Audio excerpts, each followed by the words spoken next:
Hello दोस्तों, कैसे हो आप लोग।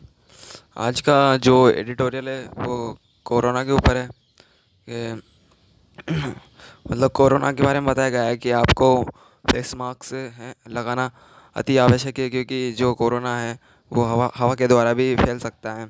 और और इसे इसके फैलने की जो इसका जो विषाणु है, वो विषाणु का जो फैलाव है वो 6 फुट की अधिक दूरी तक भी हो सकता है।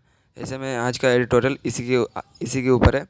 तो इसका जो शीर्षक है वो है हवा में उलझी विषाणु की गुत्थी।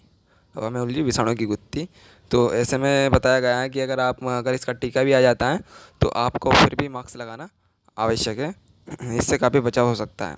तो चलिए हम शुरू करते हैं कि कोरोना विषाणु फैलने के तरीकों को लेकर पिछले कुछ समय में नई नई बातें सामने आई है। कहा जा रहा है कि यह विषाणु हवा के जरिए भी कहर बरपा सकता है। हालांकि कुछ वैज्ञानिक अध्ययनों से इस तथ्य की पुष्टि भी की गई है कि कोरोना का विषाणु का फैलाव हवा से संभव है। इसलिए विश्व स्वास्थ्य संगठन WHO इसे लेकर चेतावनी जारी की थी और मास्क लगाने व सुरक्षित दूरी के नियम का पालन करने को ही बचाव का सबसे बड़ा उपाय बताया। दूसरी ओर अमेरिका में centre for disease disease disease control DCC ने इस बारे में जिस तरह से बार बार अपना रुख बदला है, उसमें तो भ्रम ही पैदा हुआ है। CDC ने पहले कहा कि हवा से संक्रमण फैल सकता है, लेकिन बाद में उसने इस बयान को वापस ले लिया है। अब फिर CDC ने हवा के जरिए संक्रमण फैलने की खबर की बात कर दी है। जाहिर है, जब हवा के जरिए भी यह संक्रमण फैल सकता है तो लोगों के मन में डर पैदा होना स्वाभाविक है। कई देश के वैज्ञानिकों ने अपने अध्ययन में इस बात की पुष्टि की है कि जब वायु प्रदूषण बढ़ता है तो प्रदूषण के कण कोरोना विषाणु के हवा में बने रहने के लिए सबसे आसान जरिया बन जाते हैं। अभी अभी तक मोटे तौर पर यह माना जा रहा था कि कोरोना विषाणु सिर्फ संपर्क के जरिए फैलता है। इसके अलावा मुंह के जरिए इसके विषाणु हवा में फैलते हैं, लेकिन ज़मीन पर गिर जाते हैं और उनसे संक्रमण का खतरा बहुत ज़्यादा नहीं रहता। या अगर सुरक्षित दूरी बनाकर नहीं रखी नहीं रखी जाए तो हवा में मौजूद विषाणु सांस के जरिए दूसरे व्यक्ति के भीतर सांस के जरिए प्रवेश कर जाते हैं। लेकिन अब नया तथ्य यह है सामने आया है कि कोरोना विषाणु हवा के कणों के माध्यम से भी एक व्यक्ति से दूसरे व्यक्ति में फैल जाते हैं। हवा में मौजूद कणों की माप 5 माइक्रोमीटर से भी कम की होती है। ये हवा में फैले होते हैं और तुलनात्मक रूप से श्वसन बूंदों के मुकाबले कई ज़्यादा समय तक हवा में रह सकते हैं। श्वसन बूंदें मुंह नाक से निकलने के बाद कुछ ही समय में ज़मीन पर गिर जाती है, लेकिन हवा में मौजूद प्रदूषण के अतिसूक्ष्म हवाई कणों को ज़मीन पर आने में 16 से 18 घंटे तक लग सकते हैं।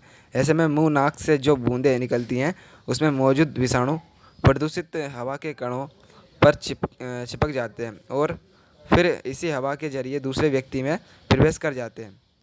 दुनिया भर में जहाँ पर भी बहुत तेज़ी से विषाणु के फैलने और संपर्क का पता लगाने प्रयासों का अध्ययन किया गया है, उससे यह स्पष्ट रूप से सामने आया है कि हवा के कणों द्वारा विषाणु का संचरण महामारी के गतिशीलता में एक बहुत बड़ा कारक हो सकता है। हवा से कोरोना विषाणु के प्रसार की हकीकत को लेकर सारा विवाद हाल में तब उठा जब CDC ने हवा के कणों के जरिए कोरोना विषाणु के फैलने को मान्यता देने वाले अपने बयान को वापस ले लिया था। 18 सितंबर को CDC ने अपनी सिफारिशों में प्रस्तावित परिवर्तनों का एक मसौदा जारी किया था, लेकिन इस पर बहस शुरू होते ही बाद में 21 सितंबर को उसे वापस ले लिया गया।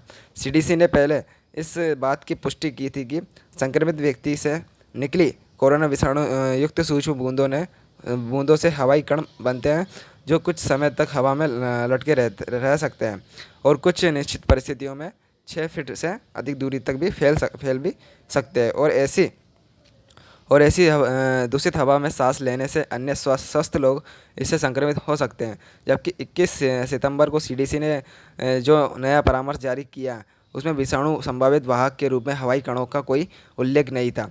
दिलचस्प यह है कि अब तीसरी बार सीडीसी ने इस बात की पुष्टि कर दी है कि हवा के जरिए संक्रमण फैल सकता है। सीडीसी ने एक पखवाड़े में 3 बार अपनी बात जिस तरह से बदली है, उसका एक बड़ा कारण अमेरिकी राष्ट्रपति चुनाव की मौजूदा राजनीति में दिखाई पड़ रहा है।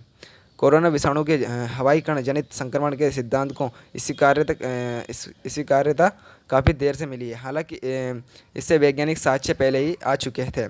फरवरी के पहले हफ्ते में विज्ञान की मशहूर पत्रिका नेचर में प्रकाशित एक लेख में चीन के वुहान इंस्टीट्यूट ऑफ वायरोलॉजी के शोधकर्ताओं ने पहली बार कहा था कि वह विषाणु वायु जनित संचरण के माध्यम से भी फैल सकता है।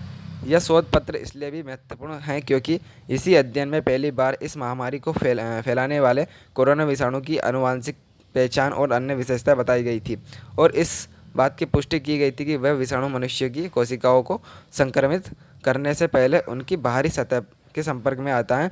हवाई कण द्वारा संक्रमण फैलने के सिद्धांत को स्वीकार करने में सीडीसी ने देरी की। विश्व स्वास्थ्य संगठन WHO ने तो 9 जुलाई को यह कोई हवा के द्वारा संक्रमण फैलने की बात स्वीकार कर ली थी और इसके पीछे कारण 200 से अधिक वैज्ञानिकों का वह खुला पत्र था जिसमें अंतर्राष्ट्रीय चिकित्सा अधिकारियों और वैज्ञानिकों से यह अपील की गई थी कि इस महामारी में हवा द्वारा संक्रमण फैलने की क्षमता को मान्यता दी जानी चाहिए। इस साल फरवरी में जापान के तट पर क्रूज शिप डायमंड प्रिंसेस में सवार 3,500 से ज़्यादा लोगों में से 171 लोगों के कोरोना संक्रमित होने की बात सामने आई थी। इसके बाद दक्षिण कोरिया और सिंगापुर में जेलों में वृद्धाश्रमों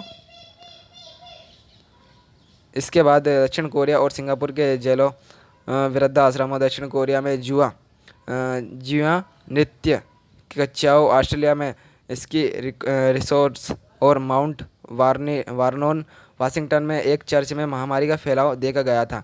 इन सभी घटनाओं में सबसे बड़ी साम्यता और इसके जो पुख्ता सबूत मिले हैं उनसे यह साबित हुआ है कि इन सभी मामलों में संक्रमण हवाई कणों से ही फैला था।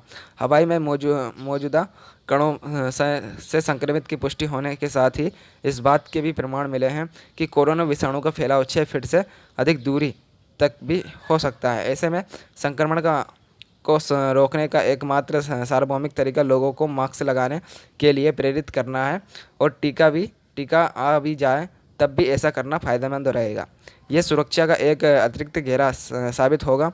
अगर WHO और CDC समय रहते हवाई कणों द्वारा संक्रमण के खतरे के सिद्धांत को मान्यता दे देते तो समय पर सावधानी बरतने से लोगों को मास्क को जल्दी अपनाने के लिए प्रोत्साहित किया जा सकता था और संक्रमण के प्रसार को रोका जा सकता था। हालांकि इन तथ्यों से पता चल जाने के बावजूद लोगों को डरने की आवश्यकता नहीं है क्योंकि अब यह साबित हो चुका है कि मास्क के उपयोग से ही संक्रमण को फैलने से रोका जा सकता है और यदि कोई संक्रमित हो भी जाता है तो उस व्यक्ति में विषाणु की मात्रा बहुत कम हो जाती है और वह केवल बिना लक्षण वाले हल्के संक्रमण से ग्रस्त होगा। लेकिन अब चुनौती यह है कि सर्दियों में प्रदूषण खतरनाक स्तर पर तक बढ़ जाता है और वायु प्रदूषण को लेकर पूरी दुनिया में भारत की स्थिति सबसे ज़्यादा खराब है। ऐसे में कोरोना का खतरा पहले के मुकाबले अब कई ज़्यादा बढ़ रहा है।